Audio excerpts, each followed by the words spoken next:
ঐ বিহু আহি পালেও আমাৰ দলটোৰ কথা কি ভাবিছ? তাকেও যোৱাকালিৰ পৰা মই তাকেই ভাবি আছো। আমাৰ দলটোৰ আকৌ চিনেই নোহোৱা হ'ল। হয় দে, জোনালীয়ে দলটো এৰাৰ পৰা একো খবৰে নাই। তাইও যোৱাৰ পৰা দলটোৰ প্ৰতি ইচ্ছাই নোহোৱা হ'ল। নহ'লে বলচোন তাৰ লগত এবাৰ আলোচনা কৰোঁ। বল।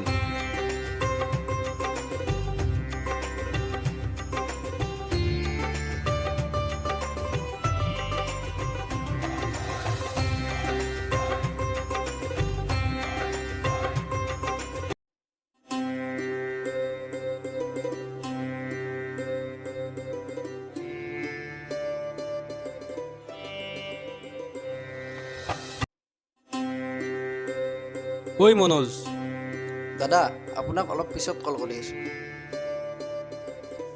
সীমান্তচোন, কি খবৰ? ভাল ভাল। আৰে ভাই, তোৰ কি খবৰ? আজিকালি গাঁৱত নেদেখোৱে তোক। এই গুৱাহাটীতে সৰু সুৰা জব কৰি আছোঁ ৰ। পিছে আমাৰ বিহু দলটোৰ খবৰ কি? দলটো আগৰ দৰে নাই। জোনালীৰো বিয়া হ'ল নহয়। তাই বিয়া হোৱাৰ পিছত ৰন্তুৰো দলটোৰ প্ৰতি ইচ্ছা নোহোৱা হ'ল। তাইৰ বিয়া হোৱা তই গম নাপাও নেকি? তাইৰ বিয়াৰ আগতে মই গুৱাহাটী গ'লোঁ নহয়। তাত কামৰ প্ৰেছাৰৰ বাবে আমাৰ দলটোৰ কথাও পাহৰি থাকিলোঁ। এইবাৰ বিহুত তহঁতৰ লগত ধেমালি কৰিবলৈ আগতীয়াকৈ ছুটি লৈ আহিলোঁ। দলটোৱে নাই যেতিয়া। আমি ৰন্তুদাৰ ওচৰলৈ যাওঁ। এইবাৰ বিহু হ'বই।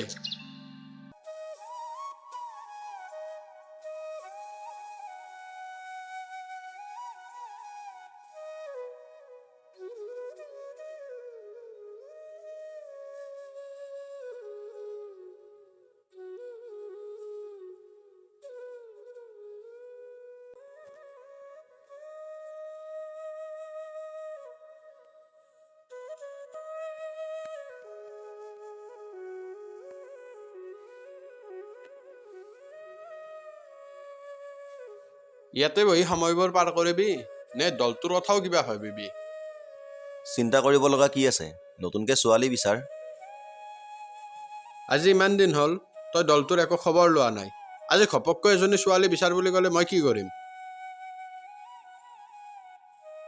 বিচাৰি বিচাৰিতো এজনী আনিছিলোৱে, দেখিলি নহয় কি হ'ল। জোনালী গ'ল বুলিয়ে তই এনেকৈ দলটো এৰি দিবি নেকি?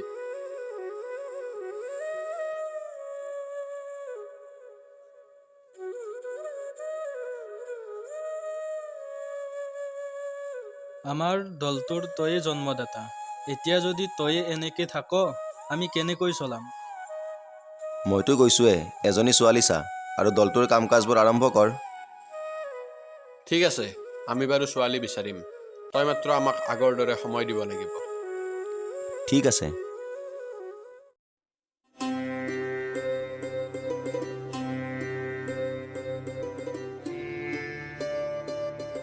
ঐ, ছোৱালী পাই গ'লো। তই দলৰ বাকীবোৰক খবৰ দে। মই ৰন্তুদাৰ ওচৰৰ পৰা আহোঁ আৰু আজিৰ পৰাই ৰিহাৰ্চেল আৰম্ভ কৰিম।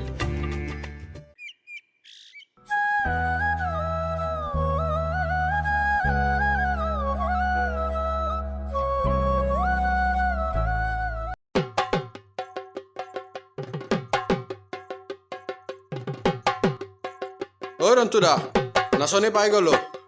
এইবাৰ বহাগৰ ঢুলীয়া হ'বলৈ সাজু হ।